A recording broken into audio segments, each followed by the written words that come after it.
शेतकरी बांधवांनो नमस्कार. आज रात्री 10 नंतर या जिल्ह्यात तर काही जिल्ह्यांना सध्या मुसळधार पावसाने सुरुवात झाली आहे.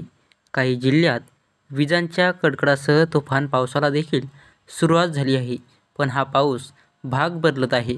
सध्या आपण पावसाची स्थिती पाहिली तर सध्या मालेगाव, नाशिकचा काही भाग, वैजापूर, श्रीरामपूर, छत्रपती संभाजीनगर, जालना, सिल्लोडचा काही भाग, लातूरचा काही भाग, अंबड, गेवराई, बीड, कडाष्टी, अहमदनगरचा काही भाग या ठिकाणी जोरदार स्वरूपाचा पाऊस पडत आहे.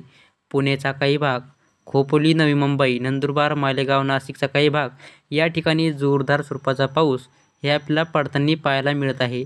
अकोल्याचा दक्षिणेकडे भाग या ठिकाणी देखील जोरदार स्वरूपाचा पाऊस सध्याच्या वेळेला पडत आहे. आज रात्री ठाणे, रत्नागिरी, पुणे आणि रायगड जिल्ह्यांमध्ये जोरदार पावसासाठी येलो अलर्ट जारी केला आहे.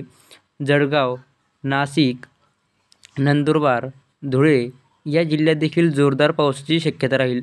छत्रपती संभाजीनगर, अकोला, अमरावती, वाशिम, जालना, बीड, बुलढाणा, यवतमाळ, वर्धा, गोंदिया, चंद्रपूर, गडचिरोली, नागपूर आणि भंडारा जिल्ह्यांमध्ये विजेच्या कडकडासह जोरदार पावसाचा अंदाज राहील. असेच नवीन अपडेट जाणून घेण्यासाठी आपल्या चॅनलला सबस्क्राईब करा. धन्यवाद.